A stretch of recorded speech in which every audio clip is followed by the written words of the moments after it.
सभी साथियों को जय भीम, जय मूल्यवासी। साथियों, मैं बुद्धिप्रिय पासवान, प्रदेश उपाध्यक्ष भारतीय विद्यार्थी मोर्चा उत्तर प्रदेश। साथियों, आज है कि भारतीय विद्यार्थी मोर्चा के द्वारा शिक्षा विरोधी नीति, बेरोजगारी और निजीकरण के विरोध में 6 अक्टूबर 2025 को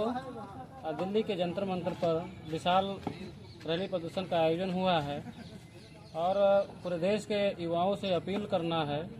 कि जो वर्तमान में बेरोजगारी है, क्योंकि बेरोजगारी निरंतर बढ़ रही है, जिसकी वजह से बहुत सारे युवा कहीं न कहीं वो बड़े पैमाने पर सुसाइड करने के लिए मजबूर हो रहे हैं। दूसरी बात यह है कि बड़े पैमाने पे जो भी युवा है, पढ़ा लिखा युवा है, जो ग्रेजुएट है, हायर एजुकेटेड है, और ऐसी स्थिति में उसके पास कोई रोज़गार ना होने की वजह से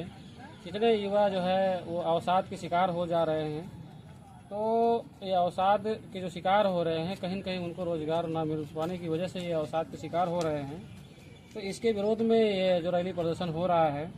दूसरा इसमें है कि वर्तमान की जो सरकार है, प्रत्येक राज्यों में ये षड्यंत्र सरकार के द्वारा चल रहा है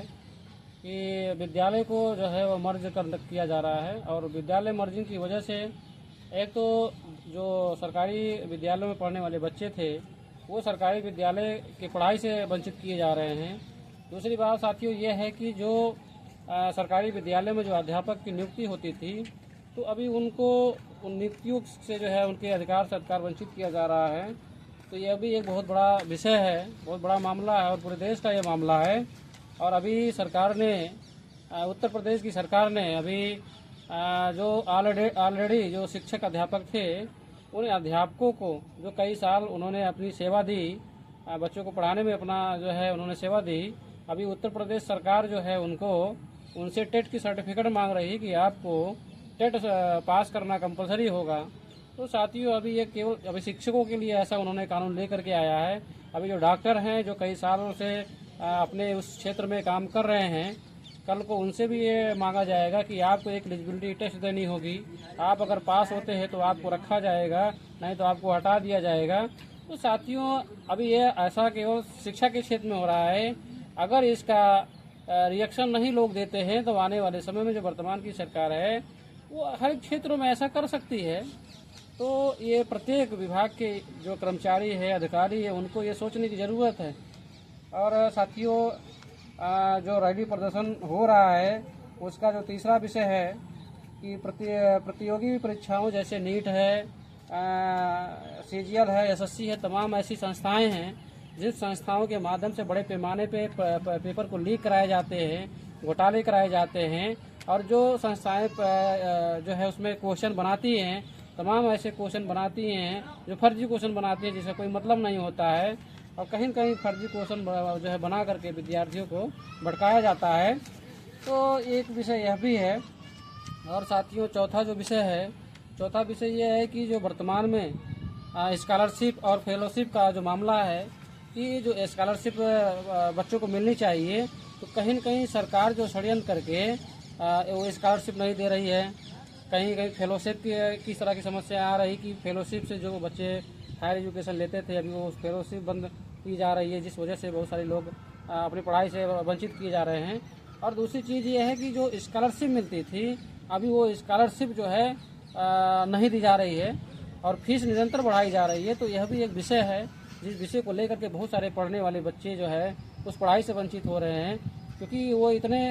जो है इस्टेब्लिश नहीं है कि खुद के पैसे से जो है वो आगे की पढ़ाई कर सके। तो यह भी एक बहुत बड़ा विषय है जिन विषय को लेकर के ये दिल्ली में जो ये प्रोटेस्ट हो रहा है, यह भी एक विषय उसमें शामिल किया गया है।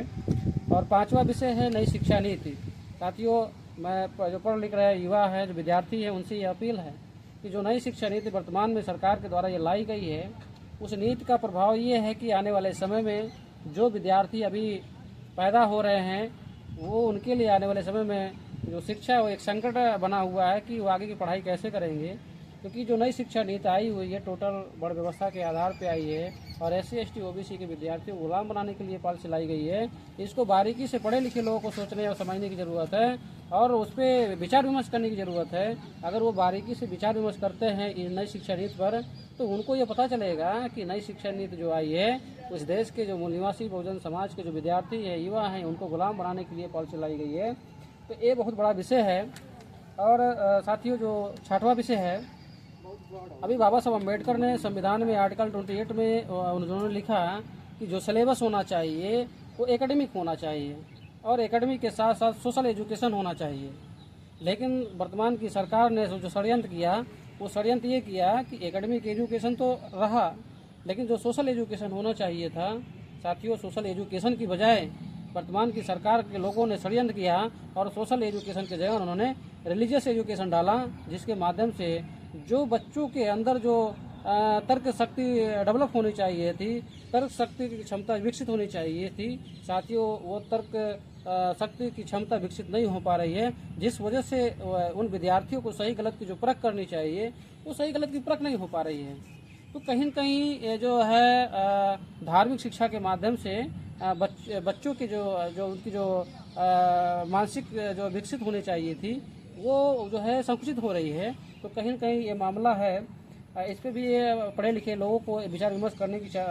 ज़रूरत है। और सातवां विषय है वो है निजीकरण और ठेकेदारी। निजीकरण क्या है, अभी 1991 में जो है कांग्रेस के द्वारा एक कानून लाया निजीकरण और जो है ठेकेदारी व्यवस्था। तो वर्तमान की जो सरकार है, चाहे वो स्टेट की सरकार हो चाहे वो सेंट्रल की सरकार हो, इन सरकारों की जो नीतियाँ हैं कि बड़े पैमाने पर सरकारी संस्थाओं को प्राइवेट किया जाए, ताकि जो है जो गरीब परिवार के लोग हैं या जो मध्यम वर्ग के लोग हैं वो अपने बच्चे को शिक्षा देने ना पावें। तो क्योंकि जब शिक्षा महंगी हो जाएगी तो प्राइवेट विद्यालयों में मध्यम वर्ग के लोग को और जो गरीब परिवार के लोग हैं वो अपने बच्चों को शिक्षा दे नहीं पाएंगे। तो ये बहुत बड़ा संकट देश में बना हुआ है। तो इस पे जो है उन पढ़े लिखे लोगों को भी सोचने की ज़रूरत है, क्योंकि आने वाले समय में स्थितियाँ परिस्थितियाँ सबकी बदलती रहती हैं। तो मैं ये सभी विद्यार्थियों और युवाओं से यही अपील करूँगा कि ज़्यादा से ज़्यादा लोग जो है जो ये प्रोटेस्ट 6 अक्टूबर 2025 को दिल्ली में हो रहा है,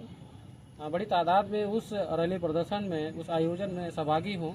ताकि जो वर्तमान की जो सरकार की जो नीतियां हैं उस नीतियों को जान सकें और उसका विरोध कर सकें, ताकि जो शिक्षा में तमाम ऐसे संशोधन किए जा रहे हैं जिसकी वजह से वो शिक्षा के अधिकार से अधिकार वंचित किए जा रहे हैं, नौकरी के अधिकार से अधिकार वंचित किए जा रहे हैं, तमाम ऐसे अधिकार हैं जिन अधिकारों से अधिकार वंचित किए जा रहे हैं, उनको वास्तविक जानकारी हो सके और वास्तविक लड़ाई कौन लड़ रहा है ताकि उसकी भी जानकारी हो सके और उसके साथ में जुड़ सके। तो मैं पुनः एक बार उन सभी युवाओं से, उन विद्यार्थियों से अपील करता हूं कि 6 अक्टूबर 2025 के उस रैली प्रदर्शन में बड़ी तादाद में लोग आएंगे।